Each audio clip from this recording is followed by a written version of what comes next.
Hello everyone, welcome to my channel. Friends, आज हम VICS यानी Vivekananda institute for civil services जो कि इंदौर की कोचिंग है, उसके द्वारा MPPSC प्रीलिम्स 2020 के लिए जो टेस्ट सीरीज कंडक्ट करवाई गई थी उसका 23वां टेस्ट लगाएंगे। 23वां टेस्ट है, नंबर 23 टेस्ट है और कौन सा 23वें टेस्ट का सब्जेक्ट है यूनिट 7। यूनिट 7 से रिलेटेड है प्रश्न इसमें। और यूनिट 7 में क्या है? यूनिट 7 में विज्ञान और पर्यावरण से, साइंस एंड एनवायरनमेंट से रिलेटेड प्रश्न है। तो यह हमारा 23वां है और 25 टेस्ट लगा रहे हैं हम लोग, ठीक है। तो इसके बाद हमारे सिर्फ 2 ही टेस्ट बचेंगे और हमारा एग्ज़ाम का जो 25 जुलाई का है वह भी 6 दिन बचे हुए। आज संडे है तो शनिवार तक, अगले संडे को उसका एग्ज़ाम है, ठीक है दोस्तों। तो चलो आज देखते हैं आज का टेस्ट क्या है। पहला प्रश्न हमारा ऊर्जा संरक्षण का आशय है, ठीक है। एनर्जी कंजर्वेशन या फिर एनर्जी कंजर्वेशन का लॉ क्या कहता है? ऊर्जा संरक्षण का आशय क्या है कि ऊर्जा का न तो सृजन हो सकता है और ना ही विनाश, ठीक है। Energy neither can be created और नॉर कैन बी डिस्ट्रॉयड, ठीक है। तो ऊर्जा को ना तो सृजित किया जा सकता, बनाई जा सकता है, ना ही उसका विनाश किया जा सकता है। तो डी सही आंसर इसका। अगला प्रश्न क्या है? एक ट्रेन जैसे ही चलना प्रारंभ करती है, ठीक है, जैसे ही ट्रेन चलना प्रारंभ करती है तो उसमें जो बैठे हुए यात्री है, यात्रियों का सिर पीछे की ओर झुक जाता है, ठीक है। ट्रेन में बैठे हैं कुछ लोग, तो जो यात्री है उनका सिर पीछे की ओर झुक जाता है, ठीक है, पीछे की ओर झुक जाता है। तो इसका कारण क्या है? इसके पीछे फिजिक्स का कौन सा लॉ काम करता है? स्थिरता का जड़त्व, ठीक है। स्थिरता का जड़त्व काम करता है। जब ट्रेन अचानक चलती है तो उनके जो बैठे हुए यात्री हैं उनके सिर पीछे झुक जाते हैं। अगला प्रश्न क्या है? किसी पिंड का भार, ठीक है, किसी बॉडी या फिर किसी ऑब्जेक्ट का भार कहाँ पर कैसे होता है? तो ऑप्शंस क्या है? पृथ्वी पर सब समान होता है, ध्रुवों पर सर्वाधिक होता है, विषुवत रेखा यानी इक्वेटर पर अधिक होता है, मैदानों की अपेक्षा पहाड़ों पर अधिक होता है। तो इसका राइट आंसर है ध्रुवों पर सर्वाधिक होता है, ठीक है।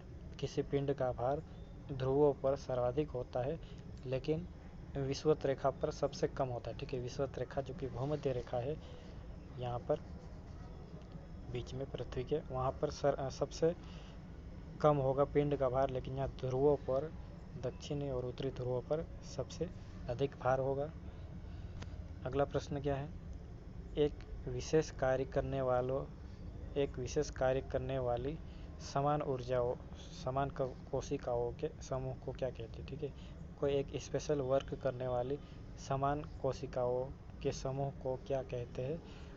उत्तक कहते हैं, ठीक है, टिश्यू कहते हैं। उत्तक को क्या कहते हैं? एक विशेष कार्य करने वाली समान कोशिकाओं का एक समूह होता है उत्तक। अगला प्रश्न क्या है? जीव विज्ञान की वह शाखा जिसमें उत्तकों की बनावट का अध्ययन किया जाता है, ठीक है।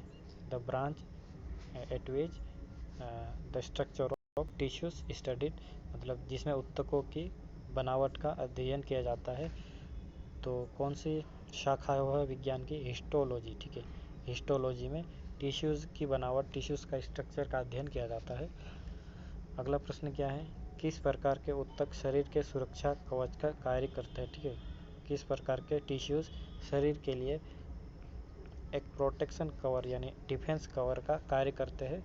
एपिथेलियम उत्तक, ठीक है। एपिथेलियम टिश्यूज़ कार्य करते हैं शरीर के लिए सुरक्षा कवच का कार्य। अगला प्रश्न क्या है? 100% यानी 100% सौर ऊर्जा पर चलने वाला भारत का पहला केंद्र शासित प्रदेश है, ठीक है। 100% सौर ऊर्जा यानी सोलर एनर्जी पर चलने वाला भारत का पहला केंद्र शासित प्रदेश यानी यूनियन टेरिटरी कौन सा है? दमन और दीव, ठीक है, दमन और दीव है। 100% सौर ऊर्जा पर चलने वाला भारत का पहला यूनियन टेरिटरी यानी केंद्र शासित प्रदेश। अगला प्रश्न है कौन सा जनवरी 2016 में भारत का पहला जैविक राज्य घोषित हुआ, ठीक है। 2016 में भारत का कौन सा राज्य जो कि ऑर्गेनिक फार्मिंग करता है, जैविक खेती करने वाला राज्य कौन सा है भारत का पहला? सिक्किम, ठीक है, सिक्किम है। फिर अगला प्रश्न है इको मार्क प्रतीक संबंधित है, ठीक है। इको मार्क प्रतीक किससे संबंधित है? पर्यावरण के लिए सुरक्षित वस्तुओं से, ठीक है। पर्यावरण के लिए सुरक्षित वस्तुओं से संबंधित है इको मार्क। किसी भी प्रोडक्ट के ऊपर जो हरा साइन लगा रहता है, ठीक है, ग्रीन, वह क्या होता है? इको मार्क, यानी पर्यावरण के लिए सुरक्षित माना जाएगा अगर इको मार्क किसी प्रोडक्ट के ऊपर लगा होगा तो। अगला प्रश्न है अम्ल वर्षा निम्न द्वारा वायु प्रदूषण के कारण होती है, ठीक है। एसिड रेन जो कि इनमें से निम्न द्वारा वायु प्रदूषण के कारण होती है। एसिड रेन किस कारण होती है? नाइट्रस ऑक्साइड एवं सल्फर ऑक्साइड पर डाइऑक्साइड है, ठीक है। एसिड रेन किस कारण होती है? नाइट्रस ऑक्साइड एवं सल्फर डाइऑक्साइड के कारण। अगला प्रश्न क्या है? कार्बन क्रेडिट की संकल्पना किससे उद्भूत हुई? ठीक है, कार्बन क्रेडिट की अवधारणा किससे उद्भूत हुई? क्योटो प्रोटोकॉल से, ठीक है। क्योटो प्रोटोकॉल से कार्बन क्रेडिट की संकल्पना यानी अवधारणा उद्भूत हुई। और प्रोटोकॉल किससे रिलेटेड है? मॉन्ट्रियल यानी जो कनाडा में है, क्योटो जापान में है, और मॉन्ट्रियल है ओजोन लेयर के डिप्लेशन से, ओजोन लेयर के छेद होने यानी उसके क्षरण होने से रिलेटेड है मॉन्ट्रियल प्रोटोकॉल। और क्योटो प्रोटोकॉल कार्बन क्रेडिट से जुड़ा हुआ है। अगला प्रश्न है मध्य प्रदेश में प्रारंभ की गई सामाजिक वानिकी सोशल फॉरेस्ट्री परियोजना में सहयोगी है, ठीक है। मध्य प्रदेश में प्रारंभ की गई सामाजिक वानिकी यानी सोशल फॉरेस्ट्री से, यानी उनमें सहयोगी कौन है? विश्व बैंक, ठीक है। वर्ल्ड बैंक ने सहयोग किया था मध्य प्रदेश में, जो कि सामाजिक वानिकी प्रारंभ की गई थी उसमें। अगला प्रश्न है मरुस्थल में उगने वाले पौधे कहलाते हैं, ठीक है। डेजर्ट्स में जो पौधे उगते हैं उन्हें क्या कहते हैं? ज़ीरोफाइट्स, ठीक है। ज़ीरोफाइट्स कहते हैं, ज़ीरोफाइट्स जो कि डेजर्ट्स में उगते हैं उन्हें कहा जाता है ज़ीरोफाइट्स। अगला प्रश्न क्या है? भारत में मैंग्रोव वनस्पति अधिक विस्तृत रूप में पाई जाती है। इनमें से मालाबार तट में, सुंदरवन में, कच्छ के रण में, तटीय उड़ीसा में, ठीक है। इन सभी में पाई जाती है, लेकिन अधिक विस्तृत रूप में सुंदरवन में, ठीक है। पश्चिम बंगाल के तट में सुंदरवन में मैंग्रोव वनस्पति अधिक रूप पाई जाती है। अगला प्रश्न है पारिस्थितिकी तंत्र के तत्वों के चक्रण को कहते हैं, ठीक है। इकोसिस्टम के साइकिल के जो एलिमेंट्स है उसके चक्रण को, यानी पारिस्थितिकी तंत्र के तत्वों के चक्रण को क्या कहते हैं? जैव भू रासायनिक चक्र, ठीक है। जैव भू रासायनिक चक्र कहते हैं। अगला प्रश्न है वर्षा की मात्रा निर्भर करती है, ठीक है। वर्षा की मात्रा निर्भर करती है किस पर? हवा के दबाव पर, वायुमंडल में नमी पर, जल चक्र पर, या फिर तापक्रम पर, ठीक है। तो निर्भर किस पर करती है वर्षा की मात्रा?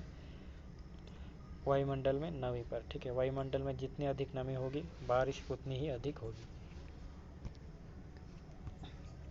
अगला प्रश्न है क्या है? भूपृष्ठ में सर्वाधिक प्रचुर तत्व कौन सा है, ठीक है। क्रस्ट में यानी भूपृष्ठ में सर्वाधिक प्रचुर तत्व कौन सा है? ऑक्सीजन, ठीक है। ऑक्सीजन भूपृष्ठ अधिक मात्रा में पाया जाने वाला तत्व है। अगला प्रश्न है काले वन पाए जाते हैं, ठीक है। ब्लैक फॉरेस्ट कहाँ पर पाए जाते हैं? ब्लैक फॉरेस्ट पाए जाते हैं जर्मनी में, ठीक है। जर्मनी में पाए जाते हैं ब्लैक फॉरेस्ट यानी काले वन। अगला प्रश्न है भारत सरकार ने वन संरक्षण किस वर्ष में अधिनियमित किया? भारत ने वन संरक्षण अधिनियम किस वर्ष में अधिनियमित किया?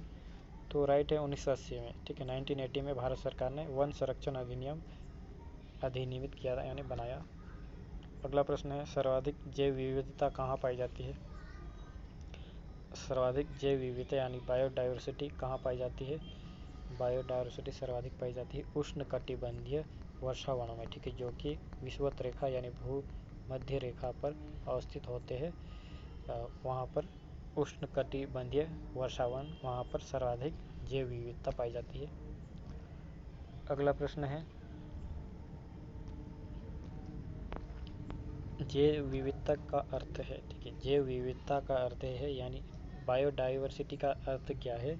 इसका अर्थ है एक निर्धारित क्षेत्र में विभिन्न प्रकार के पादप एवं जंतु। ठीक है, क्या है, एक निर्धारित क्षेत्र में कोई एक क्षेत्र है, यहाँ पर विभिन्न प्रकार के पादप और जंतुओं के पाए जाने को जैव विविधता कहते हैं। अगला क्या है, जैव विविधता यानी बायोडाइवर्सिटी शब्द की रचना किसने की थी? ठीक है, बायोडाइवर्सिटी वर्ड की रचना यानी who coined the word biodiversity, तो इसका राइट आंसर है वॉल्टर जी रोसेन ने। ठीक है, वॉल्टर जी रोसेन ने जैव विविधता शब्द की रचना की थी। अगला प्रश्न है, धुएं में आंखों को प्रभावित करने वाला कौन सा शक्तिशाली उत्तेजक होता है? ठीक है, धुएं में आंखों को प्रभावित करने वाला सबसे शक्तिशाली उत्तेजक होता है पेरॉक्सी एसिटिमल नाइट्रेट। ठीक है, पेरॉक्सी एसिटिल है, एसिटिल नाइट्रेट धुएं में आंखों को प्रभावित करने वाला शक्तिशाली रिएजेंट होता है यानी उत्तेजक होता है। अगला प्रश्न है, पर्यावरणीय विभाग की स्थापना भारत में किस वर्ष की गई? ठीक है, एनवायरनमेंट डिपार्टमेंट यानी पर्यावरण विभाग की स्थापना भारत में किस वर्ष की गई थी? 1980 में। ठीक है, 1980 में भारत में पर्यावरण विभाग की स्थापना की गई थी। अगला प्रश्न है, नवीन स्वास्थ्य नीति में टीबी उन्मूलन का लक्ष्य रखा गया है। ठीक है, न्यू जो हेल्थ पॉलिसी है उसमें टीबी ट्यूबरकुलोसिस के उन्मूलन का, उसके एबोलिशन का लक्ष्य रखा गया है 2025। ठीक है, कब तक रखा गया है? 2025 तक टीबी उन्मूलित करने का नई हेल्थ पॉलिसी में लक्ष्य है। अगला प्रश्न है, समन्वित बाल विकास योजना की शुरुआत हुई? ठीक है, integrated child development scheme ICDS समन्वित बाल विकास योजना की शुरुआत कब हुई थी? 2 अक्टूबर 1975। ठीक है, 2 अक्टूबर गांधी जयंती के दिन 1975 में ICDS यानी समन्वित बाल विकास योजना की शुरुआत हुई थी। अगला प्रश्न क्या है, मिशन इंद्रधनुष की शुरुआत हुई? मिशन इंद्रधनुष की शुरुआत हुई कब हुई थी? मिशन इंद्रधनुष की शुरुआत हुई थी 25 दिसंबर 2014 में। ठीक है, 25 दिसंबर 2014 में मिशन इंद्रधनुष की शुरुआत हुई थी। अगला प्रश्न है, राष्ट्रीय संक्रामक रोग संस्थान कहाँ स्थित है? ठीक है, राष्ट्रीय संक्रामक रोग संस्थान कहाँ पर अवस्थित है? नई दिल्ली, न्यू दिल्ली में अवस्थित है राष्ट्रीय संक्रामक रोग संस्थान। अगला प्रश्न है, पल्स पोलियो अभियान का प्रथम चरण कब प्रारंभ हुआ? ठीक है, पल्स पोलियो अभियान का प्रथम चरण कब प्रारंभ हुआ? दिसंबर 1995। ठीक है, दिसंबर 1995 में पल्स पोलियो अभियान का प्रथम चरण प्रारंभ हुआ था।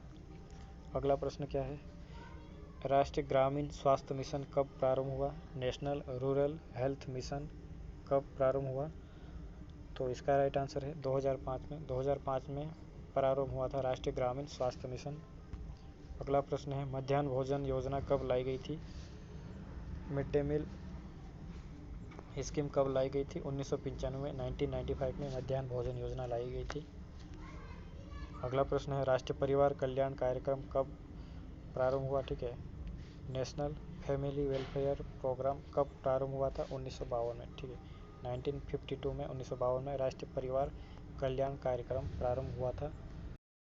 प्रश्न है, दस्तक अभियान कब प्रारंभ हुआ? दस्तक अभियान कब प्रारंभ हुआ था? 2016 में। ठीक है, 2016 में, दस्तक अभियान 2018 में। ठीक है, 2018 में दस्तक अभियान प्रारंभ हुआ है। अगला प्रश्न है, वर्तमान में मिशन इंद्रधनुष में कितने टीके शामिल हैं? ठीक है, मिशन इंद्रधनुष में एक टीके लगाने का उद्देश्य रखा गया था। ठीक है, तो सबसे पहले तो 7 टीके थे। ठीक है, जैसे कि इंद्रधनुष में 7 रंग होते हैं, उसी तरह 7 टीके होंगे, ऐसा था पहले शुरुआत में इसका प्रावधान। लेकिन अभी वर्तमान में कितने टीके शामिल किए गए हैं? 12 टीके बढ़ा दिए गए हैं, 12 यानी 12 टीके हैं मिशन इंद्रधनुष में वर्तमान में। अगला कौन सा विटामिन शरीर में संश्लेषित हो सकता है, ठीक है, कौन सा शरीर में संश्लेषित हो सकता है, विटामिन डी, ठीक है, विटामिन डी शरीर में संश्लेषित हो सकता है। फिर अगला क्या है प्रश्न, अगला प्रश्न है कुपोषण के कारण होने वाला रोग है, कुपोषण मेल न्यूट्रिशन के कारण होने वाला मारास्मस, क्वाशियोरकर, एनीमिया, ठीक है, इनमें से सभी रोग हो सकते हैं कुपोषण से मारास्मस हो सकता है, क्वाशियोरकर, एनीमिया, तीनों रोग। अगला प्रश्न है शरीर में आयोडीन की कमी से होने वाला रोग, शरीर में आयोडीन की कमी से होने वाला रोग घेंगा, ठीक है, घेंगा रोग हो जाता है शरीर में आयोडीन की कमी से।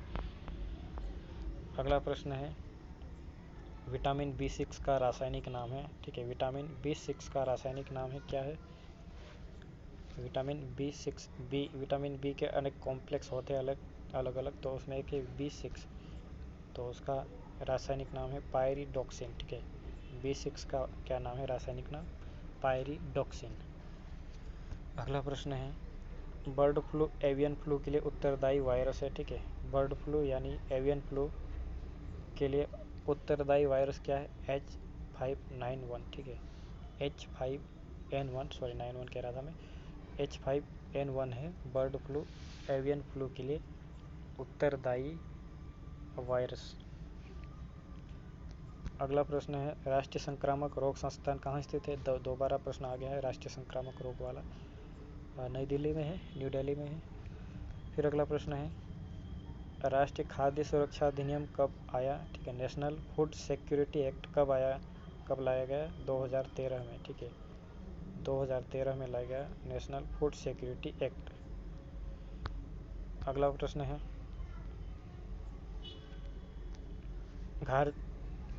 क्या है, अगला प्रश्न भारतीय खाद्य निगम की स्थापना कब हुई, ठीक है, इंडियन फूड कॉरपोरेशन यानी IFC की स्थापना कब हुई थी, IFC की स्थापना 1965 में हुई थी, ठीक है, IFC यानी इंडियन फूड कॉरपोरेशन की स्थापना 1965 में हुई थी।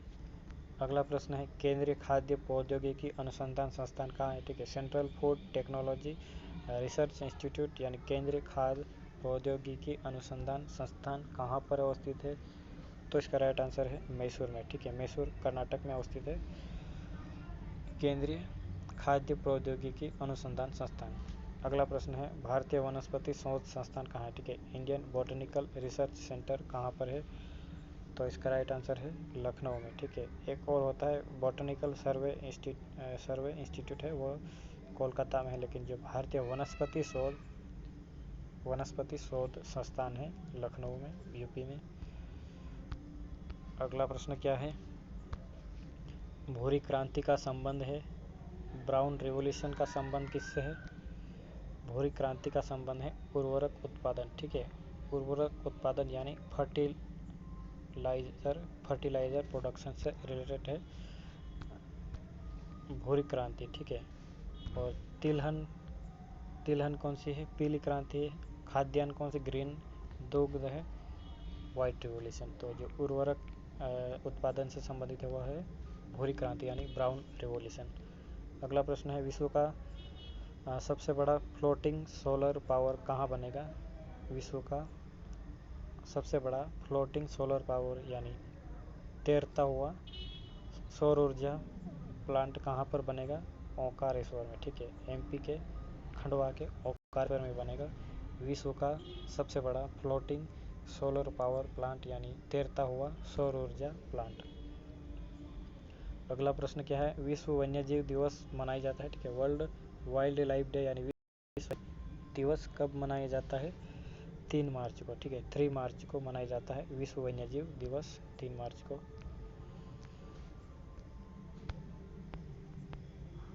अगला प्रश्न कौंडिन्य पक्षी विहार कहाँ है, कौंडिन्य पक्षी विहार कहाँ पर अवस्थित है, कौंडिन्य पक्षी विहार अवस्थित है, कौंडिन्य पक्षी विहार अवस्थित है चित्तौड़ में, ठीक है, चित्तौड़ में अवस्थित है कौंडिन्य पक्षी विहार। अगला प्रश्न है हॉर्टिकल्चर का संबंध है बागवानी, ठीक है, बागवानी से संबंधित है, हॉर्टिकल्चर का। अगला प्रश्न है, भारत में हरित क्रांति की शुरुआत हुई। भारत में ग्रीन रिवॉल्यूशन शुरुआत कब हुई थी? ग्रीन रिवॉल्यूशन की शुरुआत हुई थी 1967-68 में। 1967 to 68 में भारत में हरित क्रांति की शुरुआत हुई थी। सोयाबीन, अगला प्रश्न है, सोयाबीन फसल का जन्म स्थान है, ठीक है, सोयाबीन फसल का जन्म स्थान है अमेरिका, ठीक है, यूएसए है सोयाबीन फसल का। अगला प्रश्न है, केंद्रीय मिट्टी एवं जल संरक्षण अनुसंधान केंद्र कहाँ है? ठीक है, central soil and water conservation research centre कहाँ पर है? केंद्रीय मिट्टी एवं जल संरक्षण अनुसंधान केंद्र अवस्थित है देहरादून में, ठीक है, उत्तराखंड में अवस्थित है। अगला प्रश्न है, पारिस्थितिकी तंत्र या पारितंत्र का प्रयोग सबसे पहले किया था? पारिस्थितिकी तंत्र या पारितंत्र शब्द का सबसे पहले प्रयोग किया था टेंसले ने प्रयोग किया था। अगला प्रश्न है, भारतीय वानस्पतिक सर्वेक्षण संस्थान स्थित है, ठीक है, भारतीय वानस्पतिक सर्वेक्षण संस्थान इंडियन बॉटनिकल सर्वे इंस्टीट्यूट कहाँ पर अवस्थित है? कोलकाता में, ठीक है, कोलकाता में अवस्थित है। एक हमने क्या पढ़ा, ये 54 नंबर का, पिछला 44वें ये वाला कि भारतीय वानस्पतिक शोध संस्थान है, वानस्पतिक शोध संस्थान है यह, वानस्पतिक सर्वेक्षण संस्थान। तो शोध संस्थान कहाँ पर है? लखनऊ में, और वानस्पतिक सर्वेक्षण संस्थान है कोलकाता में। अगला प्रश्न है, भारतीय अंतरिक्ष अनुसंधान संगठन की स्थापना कब हुई? भारतीय अंतरिक्ष अनुसंधान संगठन यानी इसरो की स्थापना कब हुई थी? इसरो की स्थापना हुई थी 5 अगस्त 1969 में, ठीक है, 15 अगस्त 1969 में, 5 अगस्त बोल रहा था मैं, 15 अगस्त 1969 को हुआ था इसरो का गठन है, उसकी स्थापना हुई थी। अगला प्रश्न है, विक्रम साराभाई अंतरिक्ष केंद्र है, विक्रम साराभाई अंतरिक्ष केंद्र कहाँ पर अवस्थित है? तिरुवनंतपुरम में, ठीक है, तिरुवनंतपुरम में है विक्रम साराभाई अंतरिक्ष केंद्र। अगला प्रश्न क्या है, इसरो का दूसरा मुख्य नियंत्रण सुविधा केंद्र मध्य प्रदेश के किस जिले में स्थित है? ठीक है, इसरो का दूसरा मुख्य नियंत्रण सुविधा केंद्र मध्य प्रदेश के भोपाल जिले में स्थित है, ठीक है, इसरो का दूसरा मुख्य नियंत्रण सुविधा केंद्र मध्य प्रदेश के भोपाल जिले में अवस्थित है। अगला प्रश्न है, स्वदेशी तकनीक से निर्मित प्रथम भारतीय उपग्रह था, ठीक है, इंडिजीनियस टेक्नोलॉजी से बना हुआ भारत का पहला सैटेलाइट यानी उपग्रह था आर्यभट्ट, ठीक है, आर्यभट्ट भारत का भारतीय तकनीक से बना हुआ, जिसे कहाँ से प्रक्षेपित किया गया था? पूर्व सोवियत रूस के बेकानूर क्षेत्र से, ठीक है, सोवियत रूस की सहायता से आर्यभट्ट को प्रक्षेपित किया गया और यह भारत का पहला स्वदेशी तकनीक से निर्मित उपग्रह था। अगला प्रश्न है, चंद्रयान सेकंड को कब प्रक्षेपित किया गया था? चंद्रयान सेकंड को कब प्रक्षेपित किया गया था? तो इसका राइट आंसर है 22 जुलाई 2019 में, ठीक है, 22 जुलाई 2019 में प्रक्षेपित किया गया था चंद्रयान सेकंड को, ठीक है, यह इस लास्ट से स्टेज में जाकर इसका कनेक्शन टूट गया था संपर्क भारत से, तो असफल हो गया था यह। अगला प्रश्न क्या है, क्रायोजेनिक इंजन का पहली बार प्रयोग किया, क्रायोजेनिक इंजन का पहली बार प्रयोग किया था अमेरिका ने, ठीक है, क्रायोजेनिक इंजन का पहली बार प्रयोग किया था अमेरिका ने। फिर अगला प्रश्न है, डीआरडीओ द्वारा बनाया गया मानव रहित एयरक्राफ्ट का नाम है, ठीक है, डीआरडीओ यानी defence research and development organisation द्वारा बनाया गया मानव रहित, ठीक है, मानव रहित एयरक्राफ्ट का नाम है लक्ष्य, ठीक है, लक्ष्य नाम है। अगला प्रश्न है, फलों के मीठे स्वाद का कारण है, फलों के मीठे स्वाद का कारण है फ्रक्टोज, ठीक है, फ्रक्टोज के कारण फल कैसे लगते हैं? मीठे लगते हैं। अगला प्रश्न है, जोनास सॉल्क किसकी खोज के लिए जाना जाता है? ठीक है, जॉन सॉल्क किसकी खोज के लिए जाने जाते हैं? पोलियो के टीके की खोज के कारण, ठीक है, पोलियो की वैक्सीन के कारण जाने जाते हैं जॉन सॉल्क। अगला प्रश्न है कौन सा जलवायु परिवर्तन का संकेत नहीं है। ठीक है, जलवायु परिवर्तन का संकेत नहीं है। वनस्पति संकेतक, हिमीय संकेतक या फिर विवर्तनीय संकेतक या फिर दीर्घकालिक संकेतक। ठीक है, तो यह प्रश्न आया है MPPSC में या फिर UPSC में, तो इसका एग्जैक्ट आंसर क्या होना चाहिए, विवर्तनिक संकेतक है। ठीक है, विवर्तनिक संकेतक है जो कि पृथ्वी के या महाद्वीपों के खिसकाव से संबंधित है। तो जलवायु परिवर्तन का संबंध हो सकता है। यह भी एक और है दीर्घकालीन संकेतक, यह भी है। ठीक है, VICS ने ये बताया है दीर्घकालीन संकेतक। तो पहला आ चुका है इसलिए हो सकता है पूछे नहीं, लेकिन VICS का आंसर है दीर्घकालीन संकेतक। ठीक है, जलवायु परिवर्तन का संकेतक नहीं है। बाकी वानस्पतिक संकेतक है, हिमीय संकेतक है और विवर्तनिक संकेतक है। अगला प्रश्न क्या है, कौन सा असुमेलित है। ठीक है, कौन सा सुमेलित नहीं है, असुमेलित है। तो पहला क्या है, central drug research institute Lucknow में है। ठीक है, central drug research institute Lucknow में है। फिर दूसरा क्या है, central electrochemical research institute Kolkata में नहीं है। ठीक है, यह गलत है। बाकी कौन से और ऑप्शन है उसको देख लेते हैं। Centre for cellular molecular biology है, हैदराबाद में, राइट है। Centre for cellular molecular biology Hyderabad में है। और स्थित सेंट्रल सॉल्ट रिसर्च इंस्टीट्यूट है भावनगर गुजरात में। और सेंट्रल ड्रग रिसर्च इंस्टीट्यूट है लखनऊ में, राइट है। फिर लेकिन जो central electrochemical research institute Kolkata में नहीं है। अगला प्रश्न क्या है, भारत सरकार द्वारा प्रारंभ किया गया मिशन इंद्रधनुष कार्यक्रम संबंधित है। ठीक है, मिशन इंद्रधनुष कार्यक्रम जो भारत सरकार द्वारा प्रारंभ किया गया है उसका संबंध किससे है। मिशन इंद्रधनुष का संबंध है बच्चों के टीकाकरण से। ठीक है, बच्चों के वैक्सीनेशन से संबंधित है। और कितने मिशन इंद्रधनुष के अंतर्गत टीके हैं वर्तमान में है 12 टीके। अगला प्रश्न क्या है, शरीर में लोहे की कमी से कौन सी बीमारी हो जाती है, रक्तहीनता। ठीक है, रक्तहीनता हो जाती है शरीर में लोहे की कमी से।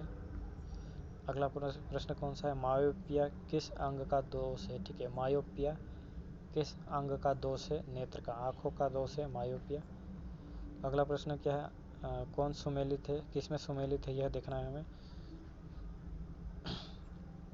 मोतियाबिंद आंत में नहीं होता है, आँखों में होता है। ठीक है, मोतियाबिंद आँखों में होता है। पीलिया यकृत में होता है। ठीक है, लीवर में हो जाता है। टाइफाइड फेफड़ों में नहीं, आंतों में होता है, तो यह भी ऑप्शन गलत हो जाएगा। निमोनिया आँख में नहीं होता है, फेफड़ों में होता है। ठीक है, तो इनमें से कौन से अंग को कौन सी बीमारी प्रभावित करती है, तो पहले ये जान लेते हैं। मोतियाबिंद आँखों को, पीलिया यकृत को, टाइफाइड आंतों को, निमोनिया फेफड़ों को। ठीक है, तो इस ऑप्शन में कौन सा सही सुमेलित है, पीलिया यकृत को यानी लीवर को। अगला प्रश्न कौन सा है, हृदय की धड़कन नियंत्रित करने के लिए निम्न में से कौन सा खनिज आवश्यक है। ठीक है, हार्ट बीट को यानी हृदय की धड़कन को नियंत्रित करने के लिए निम्न में से कौन सा खनिज मिनरल आवश्यक है, तो इसका राइट आंसर है पोटेशियम। ठीक है, पोटेशियम है हृदय की यानी हृदय की धड़कन को नियंत्रित करने का खनिज। फिर हमारा अगला प्रश्न क्या है, अगला प्रश्न है शरीर के जोड़ों में गठिया रोग किसके जमाव से होता है। शरीर के जोड़ों में गठिया रोग किसके कारण होता है, यूरिक एसिड के कारण, यूरिक अम्ल के जमाव के कारण शरीर में गठिया रोग हो जाता है। अगला प्रश्न क्या है, शरीर मलेरिया से प्रभावित होने वाला अंग है। ठीक है, मलेरिया से प्रभावित होने वाला अंग है प्लीहा। ठीक है, प्लीहा या स्प्लीन कहते हैं या तिल्ली कहते हैं, मलेरिया से प्रभावित होने वाला अंग है। अगला कौन सा प्रश्न है, कौन सा हार्मोन लड़ो और उड़ो हार्मोन कहलाता है। कौन सा हार्मोन लड़ो और उड़ो हार्मोन कहलाता है, तो इसका राइट आंसर है एड्रीनेलिन, ठीक है। एड्रीनेलिन लड़ो और उड़ो हार्मोन कहलाता है। अगला प्रश्न है, इंसुलिन का उत्पादन किया जाता है। इंसुलिन का उत्पादन किसके द्वारा किया जाता है? इंसुलिन का उत्पादन आइलेट्स ऑफ लैंगरहैंस द्वारा, ठीक है। आइलेट्स ऑफ लैंगरहैंस द्वारा इंसुलिन का उत्पादन किया जाता है। इंसुलिन की कमी से मधुमेह या डायबिटीज रोग हो जाता है। अगला प्रश्न है, लाल रक्त कणिकाएं मुख्यतः बनती है। लाल रक्त कणिकाएं यानी रेड ब्लड सेल्स कहाँ बनती है? अस्थि मज्जा में यानी बोन मेरो में बनती है रेड ब्लड सेल्स, लाल रक्त कणिकाएं। अगला प्रश्न है, मनुष्य का औसत रक्तचाप होता है, ठीक है। मनुष्य का औसत रक्तचाप कितना होता है? 120 से 80 तक का, ठीक है। 120 से 80 तक का होता है मनुष्य का औसत रक्तचाप यानी ब्लड प्रेशर। अगला प्रश्न है, मानव शरीर का कौन सा भाग शरीर ताप को नियंत्रित करता है? ठीक है। ह्यूमन बॉडी का कौन सा भाग, मानव शरीर का कौन सा भाग शरीर तापमान नियंत्रित रखता है? तो इसका राइट आंसर है फेफड़ा, ठीक है। फेफड़ा शरीर के तापमान के नियंत्रण का कार्य करता है। अगला प्रश्न है, खाद्य पदार्थों के परिरक्षण हेतु निम्न में से किस रसायन को प्रयुक्त किया जाता है? ठीक है। खाद्य पदार्थों के परिरक्षण यानी प्रिजर्व करने के लिए निम्न में से किस रसायन को प्रयुक्त किया जाता है? सोडियम बेंजोएट को, ठीक है। सोडियम बेंजोएट का प्रयोग किया जाता है खाद्य पदार्थों को संरक्षित करने के लिए। अगला प्रश्न है, प्रशीतन खाद्य परिरक्षण में मदद करता है, ठीक है। प्रशीतन का मतलब होता है फ्रीजिंग, ठंडा रखना या फ्रीजिंग। खाद्य परिरक्षण में मदद करता है, किस तरह की मदद करता है? जैव रासायनिक अभिक्रियाओं की दर कम करके, ठीक है। बायोकेमिकल रिएक्शंस की जो दर है उसको कम कर देता है प्रशीतन, ठीक है। आप फ्रिज में रखोगे, आपका टमाटर जल्दी नहीं सड़ेगा, आपका प्याज नहीं सड़ेगा, आपकी वेजिटेबल्स नहीं सड़ेगी, ठीक है। अगला क्या है, किस राष्ट्रीय उद्यान में मध्य प्रदेश की पहली रात्रि सफारी शुरू हुई है? किस नेशनल पार्क में मध्य प्रदेश की पहली रात्रि सफारी शुरू हुई है? ठीक है, रात्रि में भी सफारी शुरू कर रहे हैं मध्य प्रदेश वाले। कहाँ पर शुरू हुई है? वन विहार राष्ट्रीय उद्यान में, ठीक है। भोपाल में है वन विहार राष्ट्रीय उद्यान, जहाँ नाव में बैठकर पानी में आप क्या कर सकते हो? आप चिड़ियाओं को देख सकते हो। रात्रि सफारी उसको नाम दिया गया है। अगला क्या है प्रश्न? अगला प्रश्न है 81 नंबर का प्रश्न है, क्या कहता है? न्यूटन के गति का पहला नियम जाना जाता है, ठीक है। न्यूटन के गति का पहला नियम क्या जाना जाता है, किस नाम से? जड़त्व का नियम, ठीक है। जड़त्व का नियम न्यूटन के गति का पहला नियम जाना जाता है, ठीक है। न्यूटन वही है जो सेब को गिरते हुए देखे थे। उन्होंने जीवन में पहले कभी किसी और चीज़ को गिरते हुए नहीं देखा था, तो उन्होंने गुरुत्वाकर्षण का नियम बना दिया, ठीक है। तो इस प्रश्न में गति के नियम का पहला नियम जाना जाता है न्यूटन का जड़त्व का नियम। अगला प्रश्न क्या है? लोहे की सुई पानी की सतह पर किस कारण से तैरती रहती है? ठीक है, लोहे की सुई पानी की सतह पर किस कारण तैरती रहती है? पृष्ठ तनाव के कारण, सरफेस टेंशन के कारण। अगला प्रश्न है, बेंगलोर स्थित भारतीय विज्ञान संस्थान स्थापित किया गया था। बेंगलोर में भारतीय विज्ञान संस्थान है बेंगलोर में, उसे स्थापित किया था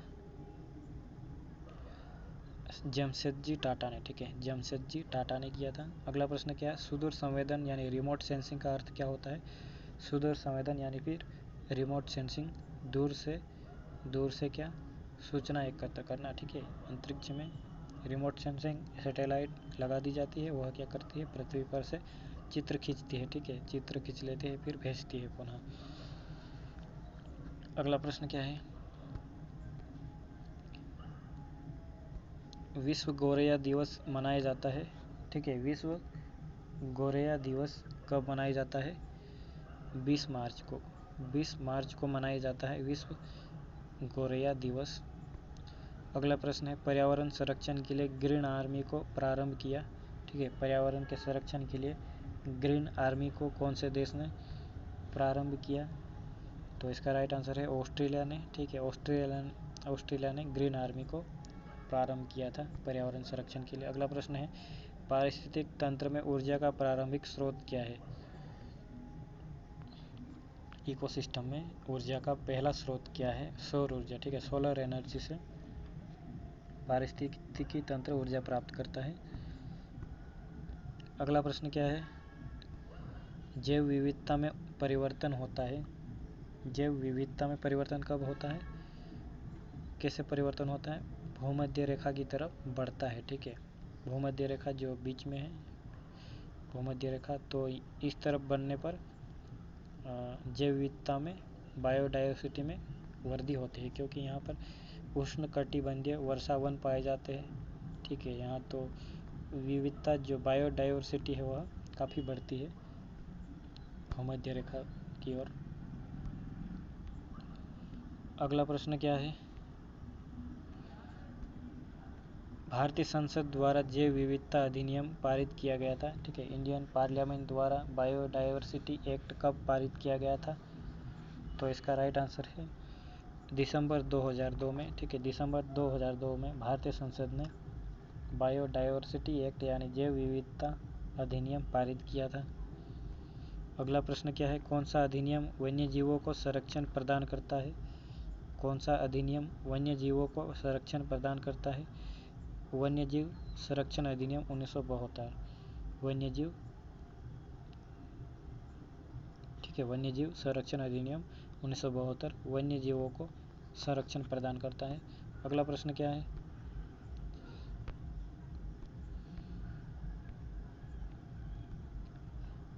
राज्य देश के पर्यावरण के संरक्षण तथा उसमें संवर्धन और वन तथा वन्य जीवों की रक्षा का प्रयास करेगा। यह कथन भारतीय संविधान के किस अनुच्छेद में संदर्भित है? ठीक है, एक बार और पढ़ लेते हैं क्या कह रहा है। राज्य देश के पर्यावरण के संरक्षण तथा उसमें संवर्धन और वन तथा वन्य जीवों की रक्षा का प्रयास करेगा। यह कथन भारत के संविधान के कौन से अनुच्छेद में अंतर्निहित है, संदर्भित है?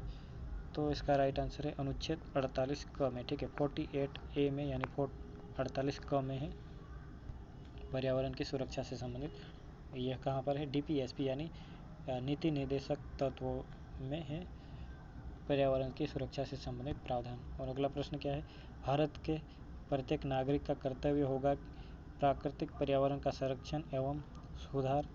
यह कथन भारतीय संविधान के किस अनुच्छेद से संदर्भित है? ठीक है, मूल कर्तव्यों में है। मूल कर्तव्य कहाँ पर है? अनुच्छेद 51 क में, ठीक है। भाग 4 क में है, अनुच्छेद 51 क में क्या है? मूल कर्तव्य, उसमें पर्यावरण की सुरक्षा से रिलेटेड प्रावधान भी है, ठीक है। अगला प्रश्न क्या है, अंतर्राष्ट्रीय बाघ दिवस मनाया जाता है। अंतर्राष्ट्रीय बाघ दिवस मनाया जाता है 29 जुलाई को, ठीक है। 25 जुलाई को आपकी एग्जाम होगी, उसके 4 दिन बाद 29 जुलाई को अंतर्राष्ट्रीय बाघ दिवस मनाया जाएगा। अगला प्रश्न है,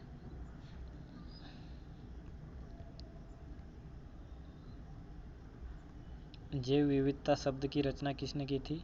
एक बार और प्रश्न आ गया है, सॉरी, पहले तो वो पारिस्थितिकी तंत्र का आया था, अभी जैव विविधता शायद 2 बार आ चुका है, पहले शुरुआत में भी प्रश्न आया हुआ है। जैव विविधता यानी बायोडाइवर्सिटी शब्द की रचना वॉल्टर जी रोसेन ने की थी, ठीक है। वॉल्टर जी रोसेन ने की थी बायोडाइवर्सिटी वर्ड की रचना। अगला प्रश्न है, कौन सा सही सुमेलित नहीं है? कौन सा सुमेलित नहीं है? ठीक है, तो कार्टाजेना प्रोटोकॉल बायोसेफ्टी से संबंधित है, ठीक है। कार्टाजेना प्रोटोकॉल बायोसेफ्टी से संबंधित है, राइट है। स्टॉकहोम सम्मेलन अनावृत जैविक प्रदूषण, ठीक है, अनावृत जैविक प्रदूषण से रिलेटेड है स्टॉकहोम सम्मेलन, राइट है। फिर क्या है, मॉन्ट्रियल प्रोटोकॉल ओजोन परत क्षरण से, ठीक है, ओजोन परत के क्षरण यानी उसके डिप्लेशन से रिलेटेड है मॉन्ट्रियल प्रोटोकॉल। क्योटो प्रोटोकॉल जल संरक्षण से रिलेटेड नहीं है। Kyoto protocol is related to carbon credit, ठीक है। तो बी है, डी है हमारा आंसर। अगला प्रश्न है, भारत में जल प्रदूषण नियंत्रण लागू हुआ। भारत में जल प्रदूषण नियंत्रण लागू हुआ कब हुआ? 1974 में, ठीक है। भारत में जल प्रदूषण नियंत्रण कानून लागू हुआ 1974 में, 1974 में। अगला प्रश्न है, वैज्ञानिकों की निम्न टीमों में से किसने सर्वप्रथम अंटार्कटिका के ऊपर ओजोन छिद्र का पता लगाया, ठीक है। साइंटिस्ट की टीम है, तो कौन से देश की टीम है, उन्होंने अंटार्कटिका के ऊपर ओजोन छिद्र का पता लगाया था, ब्रिटिश टीम ने, ठीक है। ब्रिटेन के वैज्ञानिकों की टीम ने सबसे पहले ओजोन परत में छेद है कहाँ पर, अंटार्कटिका के ऊपर, यह पता लगाया था। अगला प्रश्न है, भूमिगत जल को दूषित करने वाले अजैविक प्रदूषक है, ठीक है।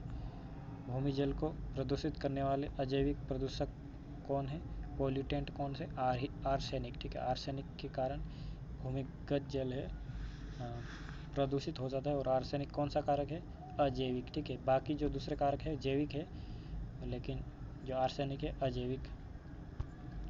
अगला प्रश्न है, वायु प्रदूषण के विश्वसनीय संकेतक है, ठीक है। एयर पोल्यूशन के विश्वसनीय संकेतक है लाइकेन तथा मॉस, ठीक है।